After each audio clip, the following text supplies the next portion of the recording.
আমরা আমাদের সন্তান সন্ততিদেরকে কিভাবে আমাদের দ্বীনের সাথে কানেক্ট রাখব,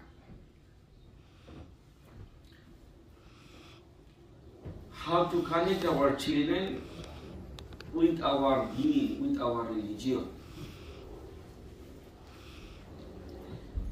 নিজে জাহান্নামের আগুন থেকে বাঁচা, নিজের আহলদেরকে জাহান্নাম থেকে বাঁচানো। আল্লাহ রাব্বুল আলামিন আমাদেরকে অসংখ্য গণিত নিয়ামত দিয়েছেন। নিয়ামতগুলির ভিতরে সবচেয়ে বড় নিয়ামত হলো আমাদের সন্তান। যাদেরকে আল্লাহ তাআলা সন্তান দিয়েছেন, অনেকেই সন্তান পাওয়ার পরে এর কদর করেন না। আবার অনেকে আল্লাহ রাব্বুল আলামিন সন্তান সন্ততি দেন নাই। আবার অনেকে আল্লাহ তাআলা সন্তান দিয়েছেন, সন্তানটা ডিসেবলড,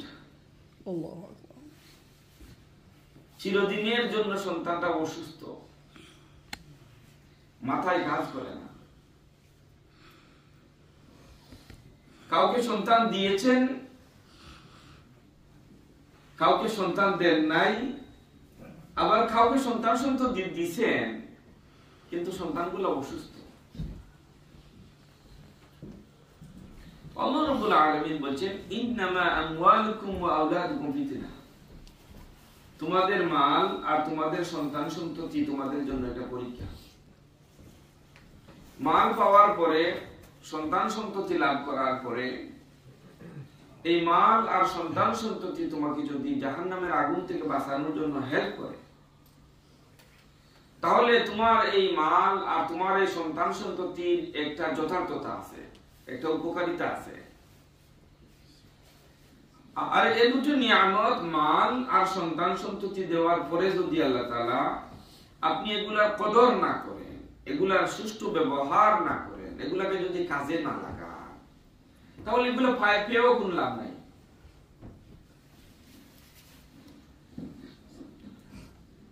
আলহামদুলিল্লাহ, অনেক ছেলে মেয়ের দিকে তাকালে খুশিতে মন বইরা যায়। কেন খুশিতে মন বইরা যায়? ছেলের মুখে মাশাআল্লাহ সুন্দর দাড়ি, ছেলেটা নামাজ পড়ে। মেয়ের দিকে তাকালে মনটা বইরা যায়, মেয়েটা হিজাবি, মেয়েটা নিকাবি, মেয়েটা নামাজি, ছেলে মেয়েটা খুব ভদ্র, তার আচার আচরণ আখলাক খুব সুন্দর। আমাদের ওই সমস্ত ছেলে মেয়েদের দিকে তাকাইলে মন খুশিতে একেবারে ভরে যায়।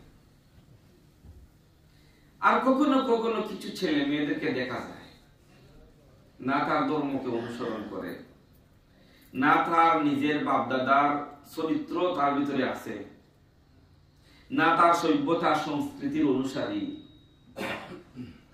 মডার্ন কাকে বলে? তার আচার আচরণের ভিতরে, তার চলাফেরার ভিতরে, তার ব্যবহারের ভিতরে, তার পোশাক পরিচ্ছদের দিকে তাকাইলে মনটা বড় বেজার হয়ে যায়। আসি না? হ্যাঁ,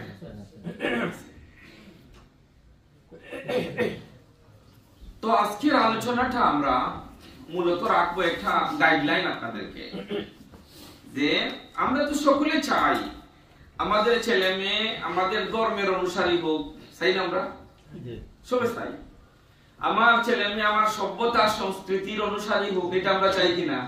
এটা আমরা সবাই চাই। আমার মৌতের পরে আমার বংশের নাম রাখুক, এটা আমরা চাই কিনা? হ্যাঁ, এটা আমরা চাই। আমার মৌতের পরে হাত তুলে প্রাণ খুলে আমার জন্য একটু দোয়া করুক, এটা আমরা চাই কিনা? এটা আমরা সকলে চাই। কিন্তু চাইলেই আমাদের মর্জি মুআফিক, আমার চিন্তার চেতনার, আমার আশা আকাঙ্ক্ষার প্রতিফলন হইবে না, চাইলেই হইবে না। এজন্য আপনাদেরকে আমাদেরকে কিছু কাজ করতে হবে, কিছু পেরেশানি করতে হবে, কিছু খরচ করতে হবে, কিছু সময় দিতে হবে। হইবে কিনা বলেন? না চাইলেই সবগুলা হয়ে যাইবে? উত্তর দিন না। চাইলেই সবকিছু হবে না। আল্লাহর নবী হযরত ইয়াকুব আলাইহিস সালাতু ওয়াস সালাম। কোন নবী? আমার সাথে থাকেন আপনারা ইনশাআল্লাহ। কোন নবী? ইয়াকুব আলাইহিস সালাম। আল্লাহ তাআলা ইয়াকুব আলাইহিস সালামকে বেশ কতজন ছেলে সন্তান দিয়েছিলেন? কে বলতে পারবেন কতজন? ইয়াকুব আলাইহিস সালাম জানেন না? 11। হ্যাঁ, 11। কে বলছেন 21, কে বলছেন 12, আর কে বলছেন 11। আচ্ছা, আমি কাকে সাপোর্ট দেব? 11। হ্যাঁ, ইয়াকুব আলাইহিস সালামের এক তরফে ছিলেন 11 জন সন্তান, আরেক তরফে ছিলেন একজন। 11 জন ঠিক আছেন, আর 12 জন ঠিক আছেন, মাশাআল্লাহ।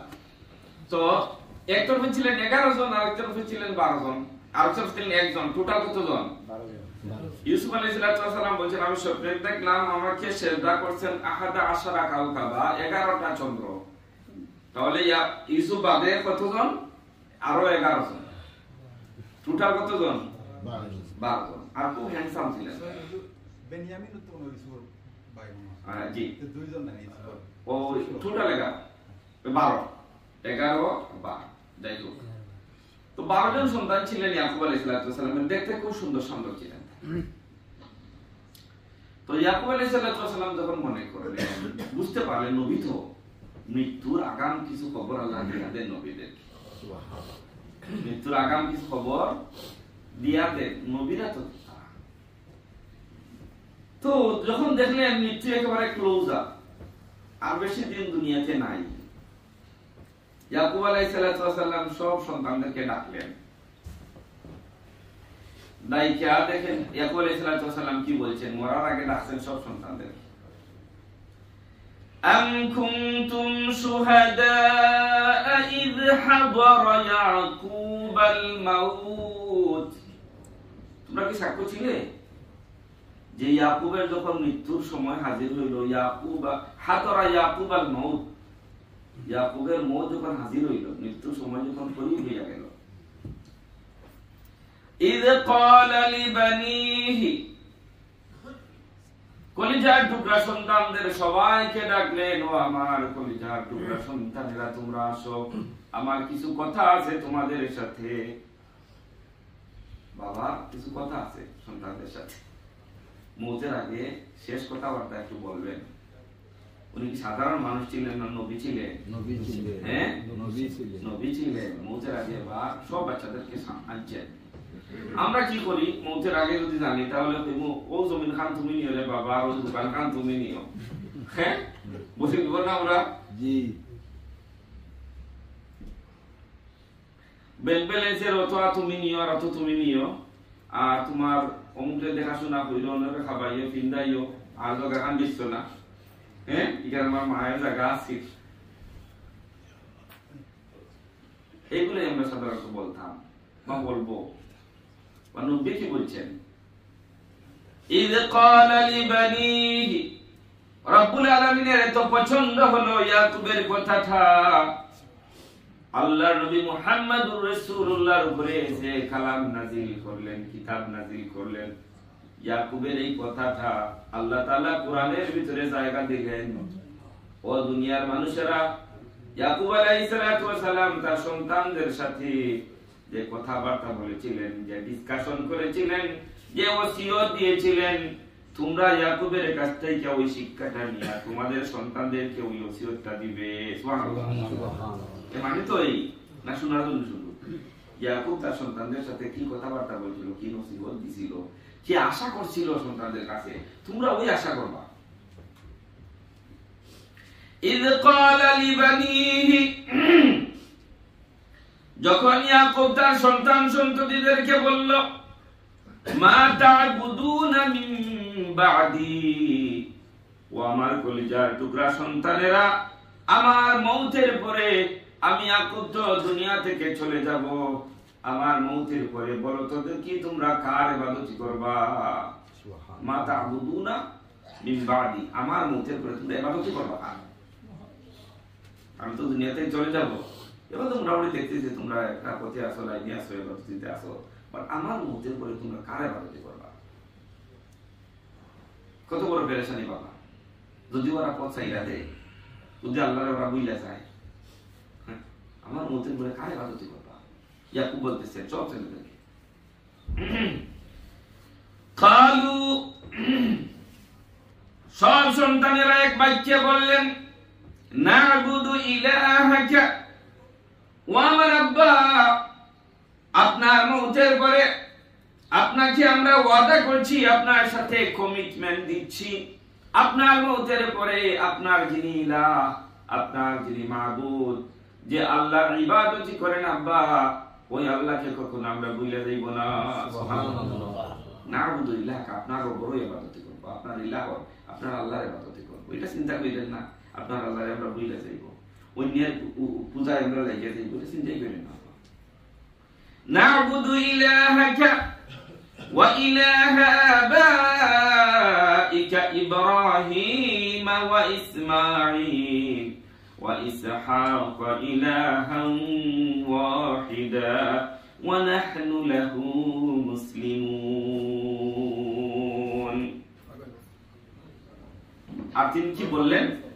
আর তারা বললেন, আব্বা, আব্বারে খুশি করতেছেন, শুধু আপনার আল্লাহ, ইব্রাহিম হলো যে আল্লাহ, ইসমাইলের যে আল্লাহ, ইসহাকের যে আল্লাহ, যারা আপনার পূর্বপুরুষেরা যে আল্লাহর ইবাদত করছেন, ও আব্বা আপনি চিন্তাই করিবেন না, সেই আল্লাহকে আমরা ভুলে যাইব, আপনার মওতের পরে সেই আল্লাহর ইবাদতকে আমরা অব্যাহত রাখব। সুবহানাল্লাহ।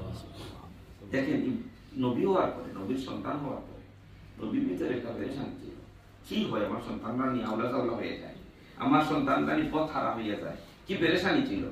সব সন্তানদের কাছ থেকে মওতের আগে কমিটমেন্ট দিয়েছে আল্লাহর ইবাদতের ব্যাপারে, আল্লাহর হুকুম আহকামের ব্যাপারে সতর্ক করছেন ইয়াকুব আলাইহিস সালাতু ওয়াস সালাম।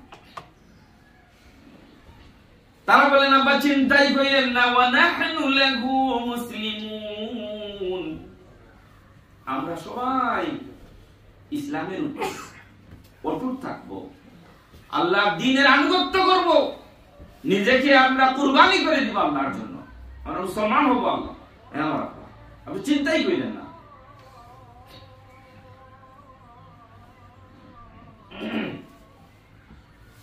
মুফাসসিরিনে কেরাম বলেন, হাযাল আয়াত ইউখাযু মিনহা আহমিয়াতুত তাওহীদ ওয়াল ঈমান, এই আয়াতটা গ্রহণ করা হয়েছে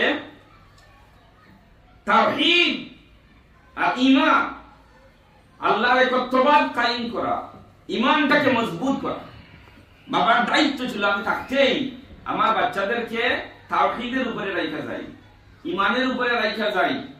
ঈমানের চাইতে বড় সম্পদ আর কিছু হইতে পারে না, ঈমানের চাইতে আর বড় কোনো সম্পদ নাই ভাই।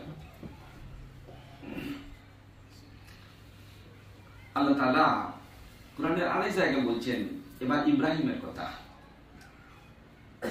আগে বলছেন কার কথা? ইয়াকুব, এখন বলছেন ইব্রাহিম আর ইয়াকুব। وَوَصَّى بِهَا إِبْرَاهِيمُ بَنِيهِ وَيَعْقُوبُ, আগে বলছিলেন শুধু ইয়াকুব, এখন আইনা ঢুকাইছেন ইব্রাহিমে, যে ইব্রাহিমে ওয়াসা মানে ওসিয়ত, ওয়াসা মানে কি? ওসিয়ত। আমরা কই না ওসিয়ত কইরা গেছে, বা ওনার ওসিয়তটা রক্ষা করেন, যে ওয়াসা বিহা ইব্রাহিম বানিহি ওয়া ইয়াকুব, ইয়াকুবে আর ইব্রাহিমের দুইজনে তারা তাদের সন্তানদেরকে ওসিয়ত করছেন। কিতা ওসিয়ত করছেন?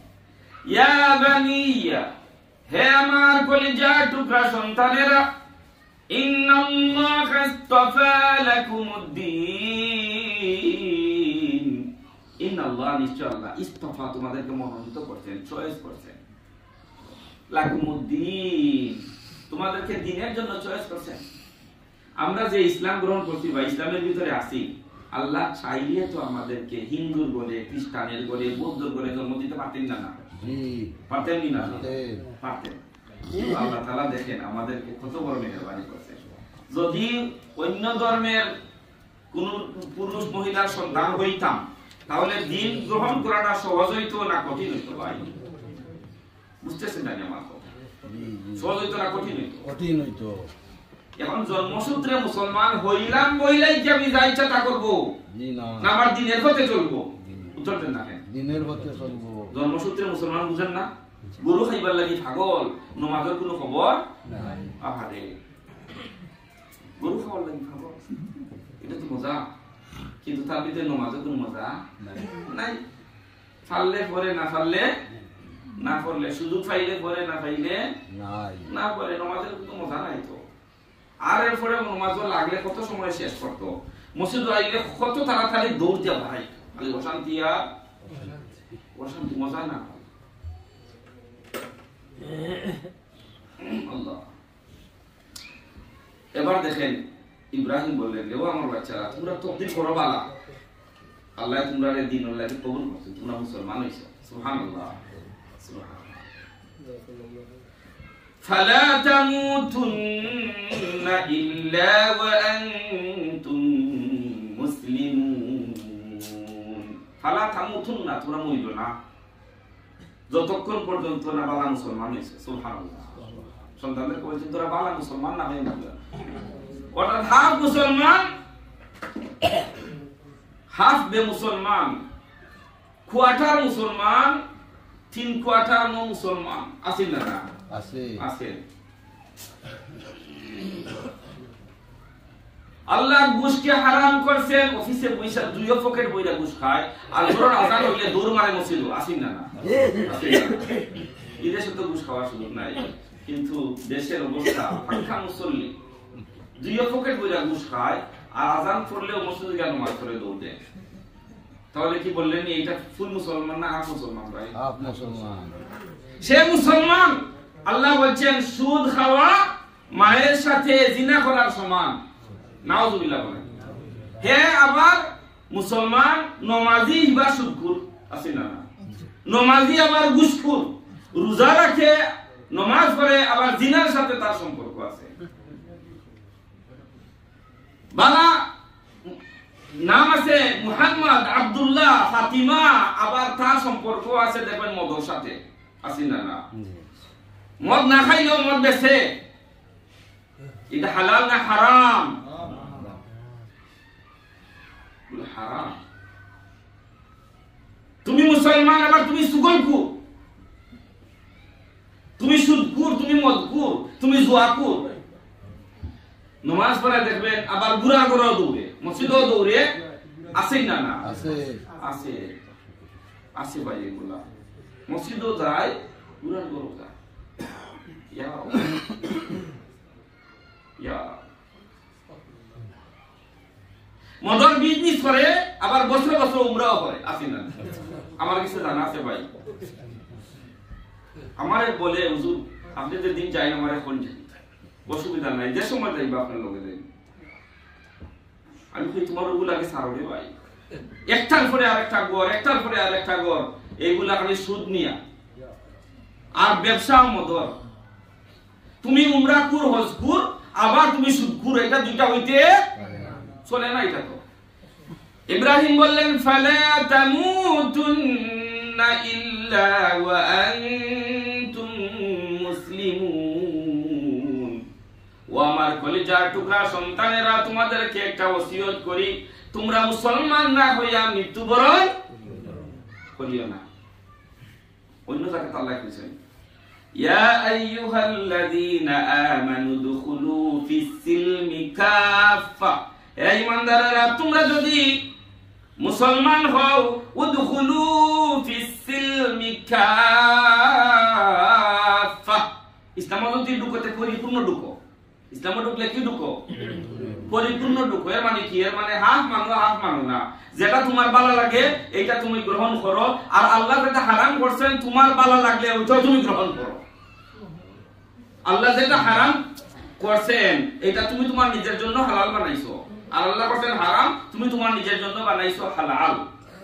এটা তো হইতে পারে না, এটা তো তোমার চয়েসেবল জিনিস না যে বাজারও গেলে কোন আমটা বালা ওটা লইবা আর কোনটা ফসাইটা তুই আইবা, যে বস্তুটা তোমার কাছে ভালো লাগে এটা নিবা, আর যেটা ভালো লাগে না তা তুই আইবা। তুমি তো ইসলাম আইছো, বাজারও গেছো না, এটা তোমার চয়েস মতো তুইলে আনবা, যেটা ভালো লাগে ওটা লইবা, আর যেটা ভালো লাগে না এটা লইবা না। আল্লাহ যা হালাল করছেন লও, যা হারাম করছে এটা বাদ দেও, এটার নাম হলো ইসলাম।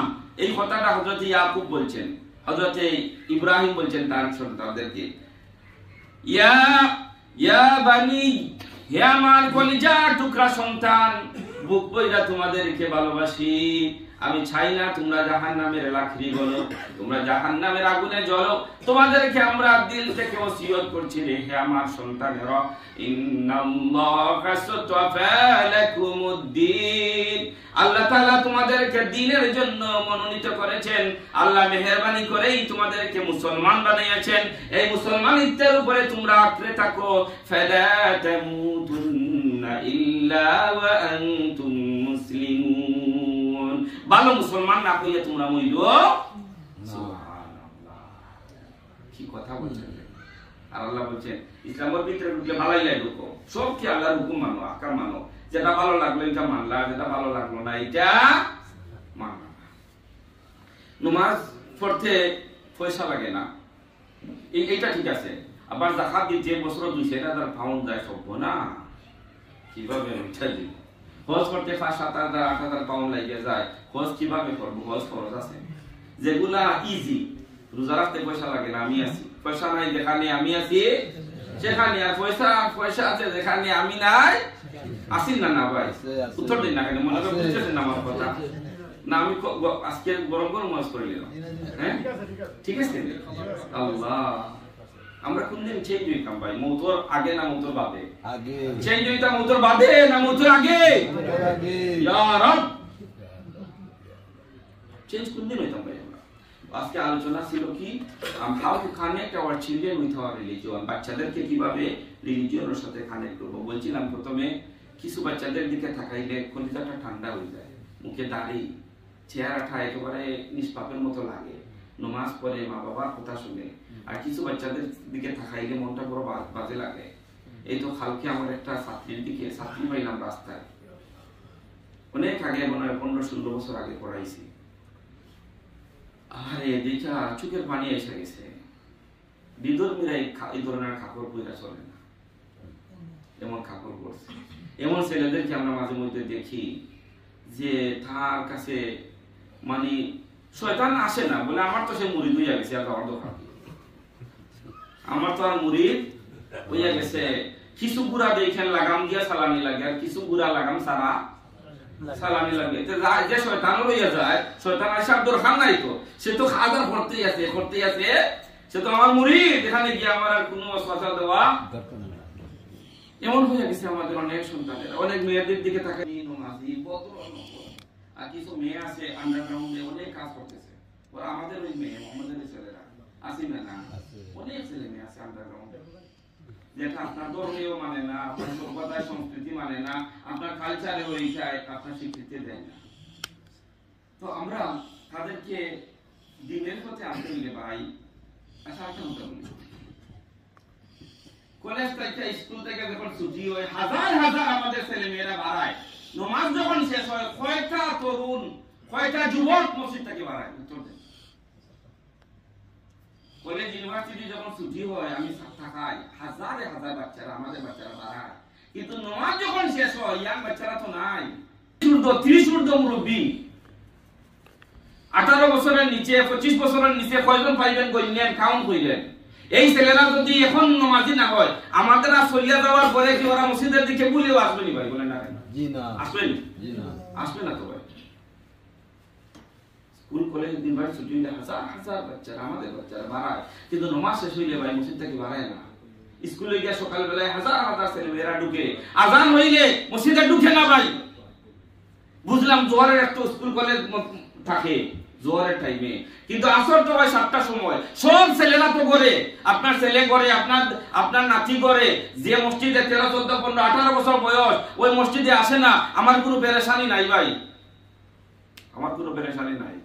আমি তো মাশাআল্লাহ এত সুয়াগ লাগাই, ওযু কইরা ইস্ত্রি করা কাপড় পরে মসজিদে দৌড় দেই। আমার ছেলেটা, আমার নাতি, সেও মসজিদে তো আসার কথা, সে যে আসতেছে না, আমার তো নাই কোনো পেরেশানি ভাই। আর দুই একবার বলি আয়, আর না আইলে তারে আনার আর 2 নম্বর কোনো তরিকাও আমার কাছে নাই। 2 নম্বর তরিকাও আমার কাছে, তরিকা আনছিলাম একটা সময় শেষ হয়ে গেল।